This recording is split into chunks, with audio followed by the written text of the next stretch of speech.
क्या आपको पता है कि एक ऐसा रेस्टोरेंट है जिसमें सिर्फ अंदर जाने के लिए, जाके खाने के लिए नहीं, जाके खाने का अलग बिल बनेगा, जाने के लिए एंट्री पर पर्सन $2000 यानी करीब 1,20,000 रुपए पर पर्सन चार्ज है। एंड इस रेस्टोरेंट का नाम है सब्लिमोशन और ये स्पेन में मौजूद है। दुनिया में जितने भी लग्जरियस रेस्टोरेंट्स हैं उन सब में ये सबसे टॉप पे आता है, मतलब वर्ल्ड का सबसे महंगा रेस्टोरेंट। इस वीडियो में आप ऐसी गजब नॉन स्टॉप रैंडम फैक्ट्स का नॉलेज गेन करने वाले हो। फैक्ट नंबर 18, एक इंसान कितने उम्र तक बच्चे को जन्म दे सकता है? अगर मेल की बात करें तो सबको ये पता है कि 18 से लेके 40-50 तक का व्यक्ति बच्चे को जन्म दे सकता है, जो कि हम लोग कॉमनली अपने लाइफ में देखते हैं। बट क्या कोई 80 साल का इंसान बच्चे पैदा कर सकता है? तो क्या आपको पता है कि वर्ल्ड के रिकॉर्ड के लिस्ट में जो हाईएस्ट ऐसा हुआ है सबसे ज्यादा उम्र में बच्चा पैदा करना, ये हुआ है 101 साल पे।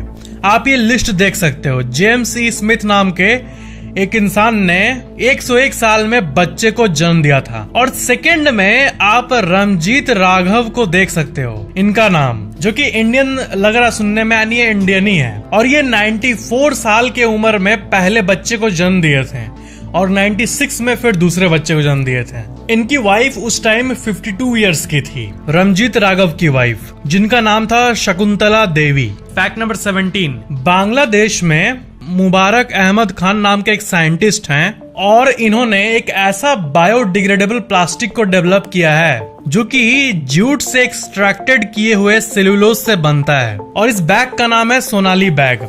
और नॉर्मल जो प्लास्टिक जो कि हम लोग डे टू डे यूज करते हैं वो कुछ ऐसा दिखता है, जिसपे अक्सर हम लोग मिठाई दुकान से कुछ लेते टाइम लेते हैं, या फिर ये तो आजकल बैंड है बट फिर भी यूज होता है बहुत जगह पे, प्रैक्टिकली स्पीकिंग। बट ये जो सोनाली बैग है ये बिल्कुल इसी के तरह दिखता है, लेकिन ये बायोडिग्रेडेबल है। और सबसे मेन बात है कि ये जो बैग है ये दिखता उसी की तरह है और छूने पे भी वैसे ही फील होता है और उतना ही स्लिपरी फील होता है। एकदम डिट्टो प्लास्टिक है, लेकिन ये एनवायरनमेंट में कोई भी नेगेटिव असर नहीं करेगा। जो ग्लोबल प्लास्टिक प्रॉब्लम है उसको सॉल्व कर देगा। फैक्ट नंबर 16, क्या है कि कुछ स्टोरीज जो होती है ना वो बहुत ही ज्यादा अमेजिंग होती है। एक बच्चा जो कि बहुत अंडरवेट पैदा हुआ था, उसको बचाने में डॉक्टर ने दिन रात लगा दिया था, एक कहानी के हिसाब से, यानी ट्रू स्टोरी है। इस डॉक्टर का नाम था डॉक्टर माइकल शैनॉन। एंड इस बच्चे के जीने के चांस सिर्फ 50% थे। चांस था कि वो मर सकता था, बट उन्होंने दिन रात लगा के किसी भी तरह ट्रीटमेंट करके अपने नॉलेज का उपयोग करके उसको बचाया। ये तो ठीक है, ये तो कहानी का फर्स्ट पार्ट। बट इस रियल स्टोरी में फिर क्या होता है, वो बच्चा जिसका नाम पड़ता है क्रिस ट्रोकी, उसने एक बार देखा कि हाईवे में एक कार को एक ट्रक ने ऐसे धक्का मार दिया और इंजन और साइड वाले रोड पे इतने जोर से इम्पैक्ट हुआ कि इंजन का फ्यूल बाहर निकल के आग लग गया। और वो इंजन जाके टकराया और इम्पैक्ट इतने जोर से था कि गाड़ी में आग लग गई और वो एसयूवी बर्न होने लगा। एंड उस लड़के ने उस आदमी को बचाया अननोइंगली, कि हाँ उसका जिम्मेदारी बनता है कि अगर वो देख रहा है कि आग लगने वाला है तो इंजर्ड को निकालना, और वो निकाल दिया। एंड कोइंसिडेंटली वो वही बच्चा रहता है जिसका डॉक्टर जान सेव करता है। एंड जो कार में जो इंसान रहता है वो वही डॉक्टर रहता है। एंड बाद में जाके इन दोनों को ये बात पता चलती है हॉस्पिटल में। ये कहानी याहू बेस्ट स्टोरीज ऑफ 2015 में भी पब्लिश हुई थी। फैक्ट नंबर 15, ये जो फैक्ट है ये मतलब पूरे चैनल के one of the best facts में से एक है। क्या है कि एक मरते हुए इंसान का ब्रेन एक्टिविटी साइंटिस्ट ने रिकॉर्ड किया। ब्रेन में जो चलता है मरते टाइम, साइंटिस्ट को ये जानना था कि एग्जैक्टली क्या चलता है इंसान के दिमाग में जब वो मर रहा होता है, जब उसके अंदर से प्राण निकल रहे होते हैं। ऐसा कहा जाता है कि जब कोई मरता है तब मरते वक्त उसको पूरे जिंदगी का पूरा एक समरी दिखता है कि क्या किया, क्या अच्छा किया, क्या लाइफ बिताया, किसके साथ बिताया, कौन उसके चाहते थे, कौन दुश्मन थे, ऐसा टाइप का सब पूरा सीन चलने लगता है। एंड देन इंसान मर जाता है। ऐसा लोग कहते हैं, इस बात का कोई साइंटिफिक बेसिस नहीं था बिल्कुल भी। बट साइंटिस्ट ने फाइनली ब्रेन एक्टिविटी को रिकॉर्ड किया। एंड जैसा कि आप इस आर्टिकल में देख सकते हो, वो 87 ईयर ओल्ड इंसान हार्ट अटैक से मर रहा था। एंड ये इतिहास में पहली बार हुआ है कि कोई मरते हुए इंसान का ब्रेन एक्टिविटी रिकॉर्ड किया गया है। एंड उस एक्टिविटी ने रियली में ये प्रूव कर दिया। ग्राफ्स ऐसे ही बने जैसा कि तब बनता है जब कोई इंसान किसी चीज को याद कर रहा होता है, किसी अपने पुराने टाइम को याद कर रहा होता है, किसी इंफॉर्मेशन को रिकॉल कर रहा होता है। मतलब आपको मैं अगर बैठा दूं यहाँ पे और आपको बोलूं कि आप पूरा सोचो अपने 4-5 साल पहले से लेकर अभी तक पूरे लाइफ के बारे में, आप बैठ के सोचोगे और आप जैसे सोचोगे वैसे ही वो ब्रेन एक्टिविटी कंप्यूटर में रिकॉर्ड हो जाएगा कि हाँ आपके दिमाग में इतना एक्टिविटी हुआ। जब कोई इंसान रिकॉल करता है मेमोरीज को तब ऐसा ग्राफ बनता है, ये हो जाएगा रिकॉर्ड। एंड जो वो बूढ़ा इंसान मर रहा था उसका जो ग्राफ था, मरते टाइम जो ब्रेन एक्टिविटी रिकॉर्ड किया गया, वो ऐसे ही ग्राफ से सिमिलर था, मेमोरी रिकॉलिंग का ग्राफ से। इसका मतलब ये बात सच है कि मरने के पहले लोगों को अपनी पूरी जिंदगी एज ए समरी दिखती है। अब ये क्यों दिखती है, कैसे दिखती है, वो तो एक मिस्ट्री है, उसके ऊपर तो भी बहुत रिसर्चेस करने होंगे, बट ये होता है, ये कंफर्म हो गया है। ये जो लाइफ रिकॉल वाली थ्योरी है वो ट्रू है, मरने के पहले पूरी जिंदगी दिखती है। फैक्ट नंबर 14, एक एलिफेंट है टैंजानिया में एंड इसका जो वेट है वो 8000 केजी है एंड ये बिलीव किया जाता है कि ये लार्जेस्ट इन द वर्ल्ड है। इस एलिफेंट के ऊपर आप बहुत सारा आर्टिकल्स देख सकते हो। अब आपको लग रहा होगा कि 8000 केजी कैसे ज्यादा है, तो आपको मैं एक एस्टिमेट के लिए बता देता हूँ कि एक नॉर्मल एलिफेंट का वेट 4000 से लेके 6000 केजी तक होता है एंड इस एलिफेंट का वेट 8000 केजी है, मतलब ऑलमोस्ट डबल है।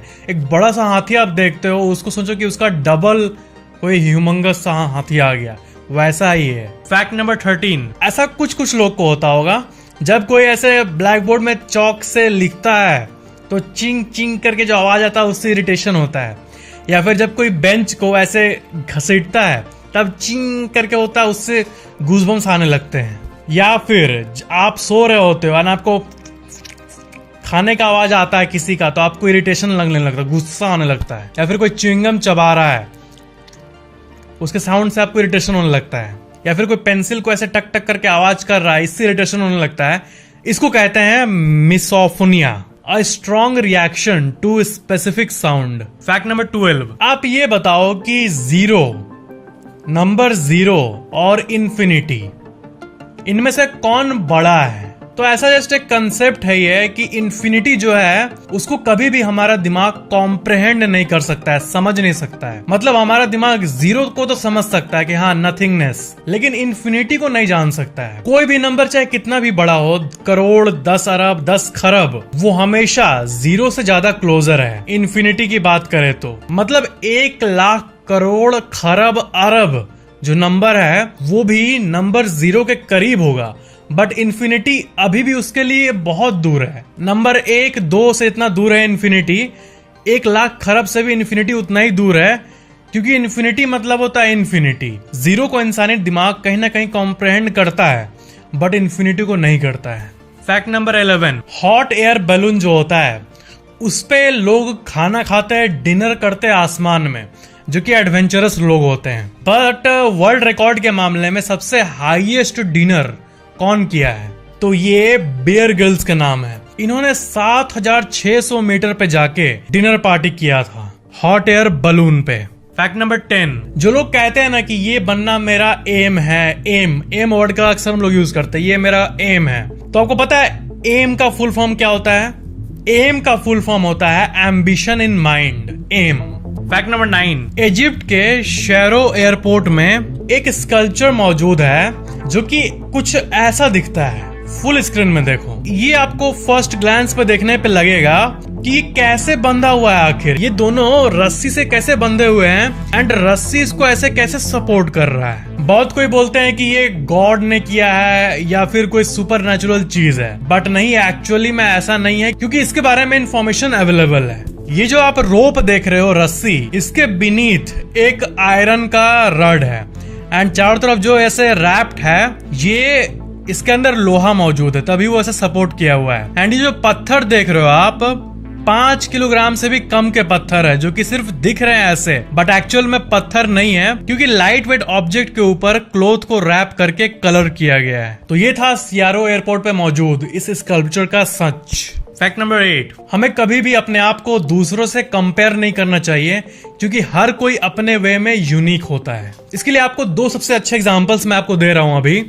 ये ड्राइंग देखो, इसमें ये जो आप पेंसिल कलर देख रहे हो, ये कह रहा है कि मैं उतना शार्प नहीं हूं, क्योंकि मैं कलर हूँ, और जो पेंसिल है वो शार्प है, बट वो सोच रहा है कि मैं कलरफुल नहीं हूँ। बट एक्चुअली मैं दोनों का अपने अपने जगह पे यूज है। वैसे इसका दूसरा एग्जाम्पल है एक रेजर ब्लेड और एक एक्स, जिसे लकड़ी काटा जाता है। रेजर ब्लेड जो है वो शार्प है, बट पूरे पेड़ को काटने में अक्षम है, और एक एक्स जो है वो पेड़ को तो काट सकता है बट बाल को नहीं काट सकता है। तो सबका है अपना अपना यूनिक पर्पस होता है। फैक्ट नंबर 7, चाइना में बुलेट ट्रेन है, ये तो आपको पता ही होगा, बट आपको एक मैं बहुत कूल सा इमेज दिखाता हूँ कि जो डिपोट होता है, मतलब जहाँ पे ट्रेन रहती है और वो रवाना होती है अलग अलग रूट्स पे, वो डिपोट कुछ ऐसा दिखता है। फैक्ट नंबर 6, क्या आपको पता है कि स्विट्जरलैंड में एक सिनेमा हॉल है, और उसमें आप नॉर्मली जो सिनेमा हॉल्स में जाते हो उसमें कैसे बैठते हो, सीट्स पे बैठते हो या फिर रिक्लाइनर होगा जिसमें आप सो के भी देख सकते हो, जो कि बहुत जगह पे होता है। बट स्विट्जरलैंड के इस सिनेमा हॉल में आप देख सकते हो कि डबल बेड लगा दिए गए हैं सो के मूवी देखने के लिए, बिल्कुल घर की तरह। फैक्ट नंबर 5, क्या आपको पता है कि बहुत लोग ये सोचते हैं कि LG का फुल फॉर्म जो है वो लाइफ्स गुड होता है। मुझे भी पहले ऐसे ही लगता था, पता नहीं कहाँ सुना था मैं, और आप भी सुने ही होंगे लाइफ्स गुड। बहुत लोग बोलते हैं LG जो कंपनी इतनी फेमस, लाइफ्स गुड, बट ये एक्चुअली में रॉन्ग है। एक्चुअली में LG का फुल फॉर्म जो है वो है lucky gold star. Fact number 4, क्या आपको पता है कि एक 17 ईयर ओल्ड एक लड़के ने IRCTC जो प्लेटफॉर्म है जिसमें टिकट बुकिंग होती है रेलवे की, उसमें एक बग को फाइंड किया था उसके ऑनलाइन टिकटिंग सिस्टम में, जिसके चलते प्राइवेट इंफॉर्मेशन लाखों लोगों की लीक हो जाती, एंड इसी लड़के के चलते ये बच गया। जब ये हुआ था तब बहुत लोग चौंके हुए थे कि एक 17 साल का लड़का ऐसा कैसे कर सकता है। बट यही तो है, आजकल के जो यूथ है वो टेक्नोलॉजी में एक्सपर्ट होते हैं, एंड ये बग अगर फिक्स नहीं होता तब लाखों लोगों का इंफॉर्मेशन लीक हो जाता। फैक्ट नंबर 3, एक ट्रिक मुझे पता चली थी वॉइस कमांड की, जो कि हैरी पॉटर के स्पेल जैसा होता है, जादुई मंत्र टाइप का। ये मैंने अपने आईफोन में ट्राई किया तो वो काम कर रहा है। एंड्रॉयड में मुझे पता नहीं करेगा नहीं करेगा, बट अगर मैं अपने फोन को लूं, गूगल ओपन करके वॉइस सर्च में बोलूं okay Google lumos, Turning flashlight on. तो ये फ्लैश लाइट जो है ये जल जाता है। Okay Google nox, Turning flashlight off. तो ये दो कमांड थे, ओके गूगल ल्यूमॉस और okay Google nox. Fact number 2, एक यूट्यूबर है जो कि एग्जाम में क्वेश्चन को देख के इतने इरिटेट हो गए एक फिजिक्स के क्वेश्चन को कि उसका सॉल्यूशन निकालने के लिए वो रियल लाइफ में घुस गए। जैसे हम लोग पढ़ते हैं ना क्वेश्चन, जैसे आप इस क्वेश्चन को देखो, हेलीकॉप्टर ऐसे है, ऐसे उड़ रहा है तो कितने एंगल में गिरेगा या फिर कितने स्पीड में गिरेगा। इसको सॉल्व करने के लिए वो रियल लाइफ का हेलीकॉप्टर को रेंट पे लेके वैसे ही घुमाए जैसा कि क्वेश्चन में दिया हुआ था। एंड इस चीज के बारे में आप कई आर्टिकल्स को देख सकते हो। उस यूट्यूबर का नाम था Derek Muller. Fact number 1, Free Fire जो गेम है वो तो आपको पता ही हुआ कि जो दो सबसे बड़े स्टोर्स है ऐप के, एंड्रॉइड में गूगल प्ले स्टोर और एप्पल के iOS में ऐप स्टोर। तो ऐप स्टोर है तो फ्री फायर और फ्री फायर मैक्स दोनों हट चुका है, बट प्ले स्टोर में फ्री फायर मैक्स अभी भी है और फ्री फायर का मेन गेम हट चुका है। तो ऐसा क्यों, लोगों का मन में कंफ्यूजन हो रहा होगा। तो मेन बात यह है कि एलिजेंट तो यही किया गया है कि क्राफ्टन के केस के चलते,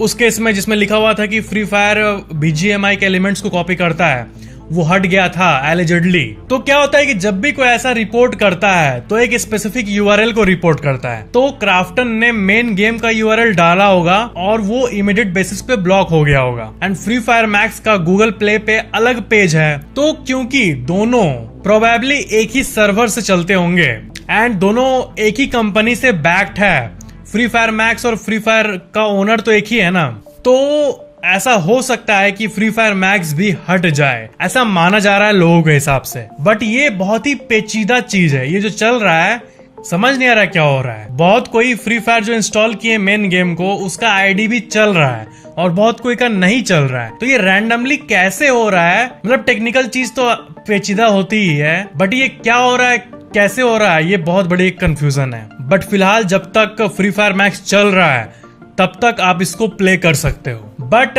सच्चाई तो यही है कि मतलब ये भी रिस्क पे है, क्योंकि दोनों गेम को एक ही कंपनी ओन करता है, फ्री फायर और free fire max. And main बात है कि फ्री फायर अभी तक वापस नहीं लौटा। इतने दिन हो गए बट फ्री फायर का मेन गेम अभी तक वापस नहीं लौटा है, एंड कुछ खास अपडेट्स भी नहीं मिले हैं इस चीज के ऊपर बाय द कंपनी। तो ये थे आज के फैक्ट्स। वीडियो को लाइक शेयर कमेंट जरूर करना और चैनल को सब्सक्राइब करके बेल आइकन जरूर ऑन कर लेना। Thank you so much for watching this video.